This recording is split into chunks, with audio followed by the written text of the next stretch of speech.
Welcome to Suman TV. నేను మీ Suman TV. నాకు జనరల్గా ఫ్రెషర్స్ ఎవరైతే ఉంటారో అంటే ఎడ్యుకేషన్ ఫినిష్ చేసుకునేటువంటి వాళ్ళు, డిగ్రీ ఇప్పుడిప్పుడే పూర్తి చేస్తున్నాము అనుకునేటువంటి వాళ్ళు ఈ వీడియోని పూర్తిగా చూడండి.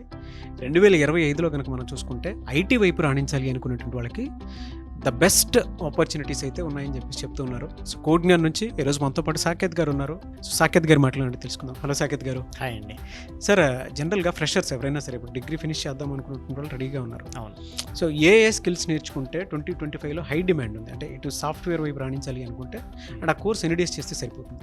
సో ఇప్పుడు జనరల్గా స్టూడెంట్కి అకాడమిక్ పాయింట్లో చూసుకున్నప్పుడు థియరీ నాలెడ్జ్తో ఉంటాడు వాడు. ఇండస్ట్రీకి కావాల్సింది ఏంటి? Practical coding knowledge. So first ఫ్రెషర్గా కోడింగ్ బేసిక్స్ స్ట్రాంగ్ చేయగలిగితే, ఆ కోడింగ్ బేసిక్స్ని మనం ఏమంటామంటే సూడో కోడ్ రైటింగ్, అంటే ఇప్పుడు మనము ఆ లాజిక్ని పేపర్ మీద రాసేలా ఉండాలి. అలా ట్రైనింగ్ చేసుకోగలిగితే కంపల్సరీ ఫ్రెషర్కి 2025లో మంచి డిమాండ్ ఉంటుంది. ఆ డిమాండ్ ఉన్న కోర్సులు ఏమవుతాయంటే వాడు కోడింగ్ స్ట్రాంగ్ అవ్వగలిగితే ఫుల్ స్టాక్లోకి వెళ్తాడు. అలా మనం Python full stack, Java full stack. So పైథాన్తో స్ట్రాంగ్ ఉన్న వాడికి ఇప్పుడు మనం ఏఐ చూస్తున్నాం కదా, సో అడ్వాన్స్డ్గా ఏఐ సైడ్ కూడా వెళ్ళడానికి చాలా మంచి స్కోప్ ఉంటుంది. సో అలా మన దగ్గర నియర్లీ 90 to 100 days ప్రోగ్రామ్ ఉంటుంది. సో డైలీ వాడికి మనము 4.5 hours సెషన్ చెప్తాం. 1.5 hour కోడింగ్ క్లాస్ ఉంటుంది వాడికి.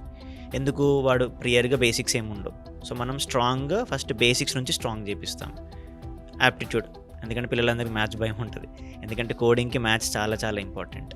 ఆ మ్యాథ్స్ లాజిక్ తోటి మనం కోడ్ రాయగలిగితే అప్పుడు వాడి జర్నీ చాలా ఈజీ అవుతుంది. అప్పుడు వాడు జాబ్ వస్తుందనే పాయింట్తో ఉండడు. వాడు నేర్చుకునే కాన్ఫిడెన్స్ తోటి ఏ ఇండస్ట్రీకైనా ఈజీగా క్రాక్ చేయగలుగుతాడు వాడు. ప్రస్తుతం అయితే దేనికి డిమాండ్ ఉంది సార్, అంటే కోర్సెస్? పైథాన్ ఫుల్ స్టాక్ అండి, Python full stack, Java full stack. Python full స్టాక్తో స్ట్రాంగ్ చేయగలిగితే వాడు డేటా సైన్స్లోకి వెళ్ళొచ్చు. అంటే వాడి కెరియర్ పైథాన్తో స్టార్ట్ చేయగలిగితే అప్కమింగ్ నెక్స్ట్ ఇయర్ ఎండ్ వరకు డేటా సైన్స్ ఏ మార్కెట్ చాలా పెరుగుతుంది. సో అట్లా పైథాన్తో స్టార్ట్ చేస్తే వాడి గ్రోత్ ఇంకా డేటా సైన్స్కి ఇంకా ముందు ఉంటుంది. ఎలా సార్, అంటే సాలరీస్ ఏ విధంగా ఉండే అవకాశం ఉంటుంది జనరల్? సార్ పైథాన్తో స్టార్ట్ చేయగలిగితే యావరేజ్గా 5 lakhs నుంచి ఉంటుంది. అదే వాడు పైథాన్ నుంచి డేటా సైన్స్కి వెళ్తే, రీసెంట్గా మన దగ్గర ప్లేస్ అయిన అమ్మాయి ఉంది డేటా ఇంజనీర్ రోల్కి, 8.8 lakhs వచ్చింది ఫ్రెషర్గా పర్ యానం. సో 8.8 అనేది ఫ్రెషర్కి ఇట్స్ లైక్ వెరీ గుడ్. అవును, అంటే దాని వెనుక హార్డ్ వర్క్ కూడా అంతే ఉంటుంది కదా. సో అందుకే ఫస్ట్ కోడింగ్లో స్ట్రాంగ్ అవ్వగలిగితే పాత్ ఈజీ క్రియేట్ అవుతుంది వాడికి. సో కొంతమంది మీ దగ్గర ఐటీ నాన్ ఐటీ బ్యాక్గ్రౌండ్ ఉండేటువంటి వాళ్ళు ఇద్దరు ఉంటారు. అవునండి. వాళ్ళు అంటే కోడింగ్ నాలెడ్జ్ లేనటువంటి వాళ్ళు కూడా చాలా మంది ఉంటారు కాబట్టి అడుగుతున్నాను, ఎన్ని డేస్ మీరు ట్రైనింగ్ ఇస్తారు కోర్స్కి అండ్ ప్లేస్మెంట్ సపోర్ట్ ఉంటుందా? ఇప్పుడు ఫ్రెషర్స్ అనుకోండి 24-25 పాస్అవుట్స్ అయితే మనం 2 year ప్లేస్మెంట్ సపోర్ట్ ఇస్తాం. అంటే వాడికి కోర్సు 100 daysలో అయిపోయింది అనుకోండి, ప్రాక్టీస్ సెషన్ ఉంటుంది, మన సైడ్ టెక్నికల్గా వాడికి స్ట్రాంగ్ చేపిస్తాం. వాడి ప్లేస్మెంట్ క్రైటీరియా తగ్గట్టు డ్రైవ్స్ మనం పుష్ చేస్తాం. అంటే మన సైడ్ టెక్నికల్ సపోర్ట్తో పాటు ప్లేస్మెంట్ సపోర్ట్ ఇస్తాం. స్టూడెంట్ కూడా ఏంటి అంత ప్రాక్టీస్గా చేస్తున్నప్పుడు వాడికి ఏంటి, నాకు 5 monthsలోనే జాబ్ రావాలంటే వాడు day 1 నుంచి చాలా సీరియస్గా ఉండాలి. అంత కమిట్మెంట్ ఉంటే 2 monthsలోనే జాబ్ రావచ్చు. సో అందుకే మన దగ్గర 5 months కోర్స్ పీరియడ్తో పాటు 2 year ప్లేస్మెంట్ సపోర్ట్ ఉంటుంది. కెరీర్ గ్యాప్ ఉందనుకోండి, ఫస్ట్ మేమే సజెస్ట్ చేస్తామంటే ఆ కెరీర్ గ్యాప్ని మర్చిపోయి మనకి ఇప్పుడు జాబ్లోకి వెళ్దాం అనుకుంటున్నారు, you treat your self as a fresher. మన దగ్గర టెక్నికల్ నాలెడ్జ్ గ్రో అవుతూ ఉంటే మార్కెట్ కంపల్సరీ ఓపెన్గా ఉంది. సో మనం అంతా పుష్ చేస్తాం వాళ్ళకి, మనం ఆపర్చునిటీస్ ఇప్పించగలుగుతాం. కాకపోతే ఫస్ట్ వాడు కోడింగ్తో స్ట్రాంగ్ అవ్వగలగాలి. ఆ ఎక్స్పీరియన్స్ అయ్యేలా మనం ట్రైనింగ్ ఇస్తాం వాడికి. వాడికి కోడింగ్ స్కిల్ ఉంటుంది, ఆ ఎక్స్పీరియన్స్ లెవెల్లో ప్రాజెక్ట్ బిల్డ్ చేయగలుగుతాడు, ఆబ్వియస్గా ఆపర్చునిటీస్ అనేవి వస్తాయి కెరీర్ గ్యాప్ ఉన్న వాడికి. అదే ఫ్రెషర్ అనుకోండి, మనం కోర్స్ పీరియడ్తో పాటు 2 year ప్లేస్మెంట్ సపోర్ట్ కూడా ఇస్తున్నాం కదా. ఆ 2 year సపోర్ట్ అనేది అంటే జనరల్గా ఏముంటుంది, నా కోర్స్ అయిపోయేలోపు జాబ్ రావాలని ఉంటుంది. చూపిస్తారు సార్ జనరల్గా పర్ మంత్ మనం ఒకవేళ కంప్యూటర్ సైన్స్ గ్రాడ్యుయేట్ అనుకోండి, యావరేజ్గా 10 drives వస్తాయండి. పర్ మంత్ మినిమం 10 drives వస్తాయి. అందుకే వాళ్ళకి మనం ఏం చెప్తాము, 10 drives అంట మీరు జాయిన్ అవ్వచ్చు. అందుకే మనం ఏం చెప్తాము, కంప్యూటర్ సైన్స్ అంటే CSC, IT, data science, AI యావరేజ్గా పర్ ఇయర్ మినిమం 100 drives మనం చూపిస్తాం. 100 drives అన్ని డెవలప్మెంట్ అండి. మళ్ళీ అంటే వాడు నేర్చుకున్న దాని మీదనే వాడు జాబ్ చేయగలుగుతాడు. ఎలా సార్, అంటే మిమ్మల్ని అప్రోచ్ అవ్వాలి అని అంటే ప్రాసెస్ ఏంటి? మనది విజయవాడ, హైదరాబాద్, బెంగళూరు మల్టిపుల్ లొకేషన్స్ ఉన్నాయి. విజయవాడ అయితే మొగల్ రాజపురం అండి, హైదరాబాద్ అయితే మనకి జేఎన్టీయూ క్యాంపస్ ఉంది, అమీర్పేట ఉంది, బెంగళూరు అయితే బీటీఎం లేఅవుట్ ఉంది. డైరెక్ట్గా వాకిన్ వెళ్ళొచ్చు, లేదా కాంటాక్ట్ నెంబర్స్ ఉంటాయి మనకి. డైరెక్ట్ కాల్ చేస్తే మన టీం వాళ్ళు క్లియర్ గైడెన్స్ ఇస్తారు. అప్పటికి చాలా డౌట్స్ ఉంటాయి. నేనేం చెప్తానంటే ఫిజికల్గా ఆఫీస్కి వెళ్ళండి, ఆఫీస్ చూడండి, ఇంటరాక్ట్ అవ్వండి, ఇంకా స్టూడెంట్స్తో మాట్లాడండి. వాళ్ళ ఫీడ్బ్యాక్ తీసుకుంటే ఇంకా క్లియరిటీ వస్తుంది కదా పేరెంట్కైనా స్టూడెంట్కైనా.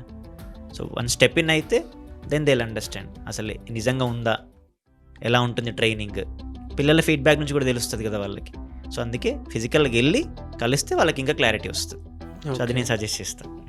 జనరల్గా మీ దగ్గర టోటల్ ఎన్ని కంపెనీ తోటి అసోసియేట్ అయ్యి ఉన్నారు సార్ మీరు? సార్ మనము టిల్ డేట్ 600+ కంపెనీస్తో టైఅప్ అయ్యి ఉన్నామండి. బా, తెలుగు రాష్ట్రాల్లో ఎక్కడా లేదా? 600 కంపెనీస్ తోటి టైఅప్ అయ్యి వెళ్తున్నారు కాబట్టి ప్లేస్మెంట్ డ్రైవ్స్ పర్ మంత్ ఒక 10 అన్నా సరే చూపిస్తున్నారు అనమాట. సో ఆ 10లో మీ నాలెడ్జ్ని బట్టి మీరు ఎంత త్వరగా జాబ్ క్రాక్ చేసుకుంటారు అనేది మీ మీద ఆధారపడి ఉంటుంది. అంతే కదా సార్? అవునండి, అంతే. మనం సపోర్ట్ ఇస్తాము, టెక్నికల్గా ట్రైన్ చేస్తాము, ప్రాక్టీస్ సెషన్ ఉంటుంది. అది మెయిన్ ఇంపార్టెంట్. ఆ రోజు జరిగిన కాన్సెప్ట్కి వాడు ప్రాక్టీస్ సెషన్ నుండి క్లియర్ చేయగలిగితే ఇంటికి వెళ్ళాక రిలాక్స్ అవ్వచ్చు కదా. వాడికి బర్డెన్ ఎందుకు ఉంటుంది? ఇంకా ఆ రోజు క్లాస్ ప్రాక్టీస్ చేస్తాము, మళ్ళీ మనకి ఎవ్రీ వీకెండ్ ఎగ్జామ్ ఉంటుంది, మాక్ ఇంటర్వ్యూస్ ఇస్తాము, మనము కోడింగ్ టెస్ట్ జరుపుతాము. ఇంత టెక్నికల్లీ స్ట్రాంగ్ చేసినప్పుడు ఆబ్వియస్గా వాడు డ్రైవ్ ఎందుకు క్రాక్ చేయడు? ఈవెన్ యాప్టిట్యూడ్, కమ్యూనికేషన్ కూడా స్ట్రాంగ్ చేస్తాం మనం. ఎవరైతే ఇంకా వీక్గా ఉన్నారో వాళ్ళని స్పెషల్ ఫోకస్ తోటి వాళ్ళకి ఇంకా ట్రైనింగ్ రిగరస్గా ఉంటుంది. సో ప్రాక్టీస్లో ఉండేలా పుష్ చేస్తుంటాం మనం. ఇప్పటి నుంచే అంటే జనవరి నుంచే మీ కెరీర్ ప్లాన్ చేసుకోవాలి అనుకున్నట్టు ఈ వీడియో చూసేటువంటి వాళ్ళు ఎవరైతే ఉంటారో ఫస్ట్ ఒకసారి వెళ్ళండి, మీట్ అవ్వండి, ఒక్కొక్కసారి తెలుసుకోండి అక్కడ ఏం జరుగుతుంది అంటే. మీ పేరెంట్స్తో కలిసి విజిట్ చేయండి హాలిడేస్లో.